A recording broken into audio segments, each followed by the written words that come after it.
Please, someone help my baby." The scream tore through the hospital waiting room, shattering the hum of footsteps and low conversations. A young woman crumpled to her knees near the reception desk, her arms locked around a small child who looked too weak to cry. The teddy bear hanging from the little girl's limp hand brushed against the floor as her shallow breaths rattled in the air. The mother's voice cracked. "Don't let her die. I'll do anything." People turned their heads, some whispering, some staring, but none moved closer. To most, she was just another desperate soul in a place that saw too many. But standing only a few feet away, a man stopped in his tracks. His name was William Hart. His suits cost more than most people made in months. His signature could move millions, and he had never once allowed emotion to interfere with business. But something about the sight before him cut deeper than he expected. The woman's name was Emily Ross. Life had stripped her of almost everything: comfort, security, even dignity. Her clothes were worn thin, her shoes nearly falling apart. But the way she held her daughter revealed a strength that refused to break.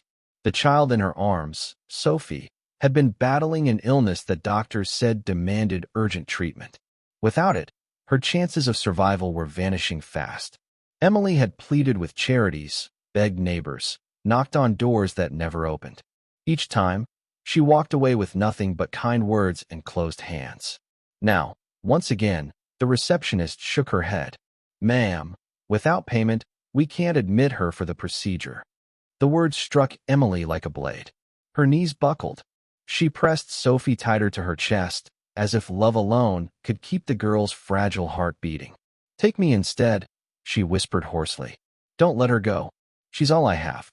William felt something stir inside him, a feeling he had buried under years of contracts, boardrooms, and the hard belief that people rose or fell by their own choices. He had always dismissed stories like this as failures of responsibility. But looking at Emily, at the exhaustion carved into her face, at the fierce, unyielding love burning through her tears, he realized this was not laziness, not weakness. This was a woman being crushed under a weight no one could carry alone.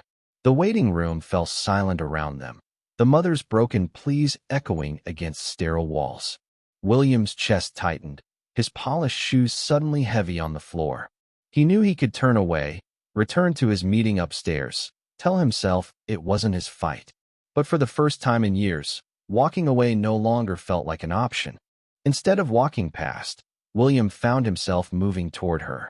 Emily lifted her tear-streaked face, her desperate eyes locking onto his. She didn't see wealth, power, or the name that filled headlines. She saw a man standing still in the middle of a rushing world, someone who might still remember what it meant to care. William leaned toward the nurse, his voice steady and commanding. "Prepare the child for immediate treatment. Every expense will be covered under my account." The nurse froze, startled, before nodding quickly and rushing to alert the doctors. Emily gasped, clutching Sophie tighter as though the promise might dissolve if she let go.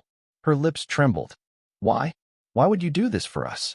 For a moment William said nothing. His gaze lingered on the small teddy bear tangled in Sophie's fragile hand, the last comfort she carried in a world that had given her so little.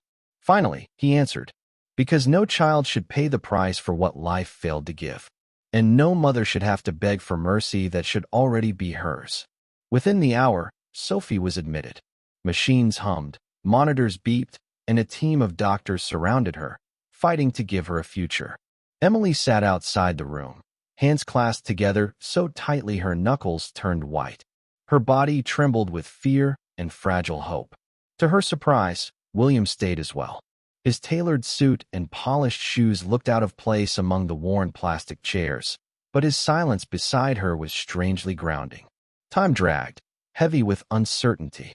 William stared at the sterile floor, memories rising unbidden. He had not been born into privilege. He remembered hunger gnawing at him as a boy, remembered his mother skipping meals so he could eat, remembered how the world often looked away when she asked for help. He had buried those memories beneath years of ambition, building walls of wealth and power so high that nothing vulnerable could touch him again. But Emily's cracked voice, begging for her daughter, had broken through. It had reminded him of the love of a mother who had once carried him through storms. At last the doors opened. A doctor stepped out, his expression calm. "She's stable. The treatment is taking effect." Emily's body sagged, her relief pouring out in sobs of gratitude. She covered her face, then looked up at William, her voice breaking. "You saved her. I don't even know how to thank you." But William wasn't finished. As the hours stretched on, he listened to Emily speak about her life. The long nights cleaning offices, the constant fear of eviction, the daily choice between groceries and medicine. Every detail struck him harder than the last. She had fought battles no one should fight alone, yet she never let go of her child's hand or her will to keep going. Quietly, William made a decision. Through his foundation, he arranged steady employment for her, not as a handout, but as a role where her work and resilience would matter. The hours would be flexible enough for her to care for Sophie without sacrificing her own health. He also set up a trust fund for Sophie's education, ensuring the little girl's future would never again be threatened by poverty. Emily shook her head in disbelief, tears streaming down her face. "You don't even know us. Why would you go this far?" For the first time in years, William allowed himself to smile.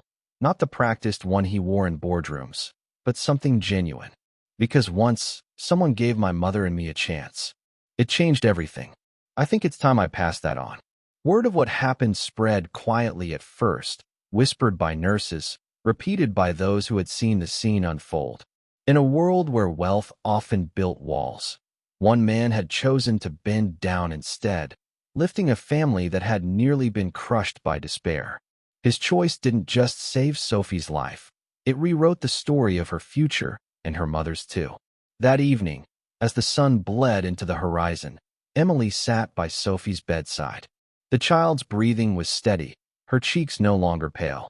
Emily kissed her daughter's forehead and closed her eyes, feeling something she thought she had lost forever: safety, hope, and the belief that miracles still found their way into ordinary lives.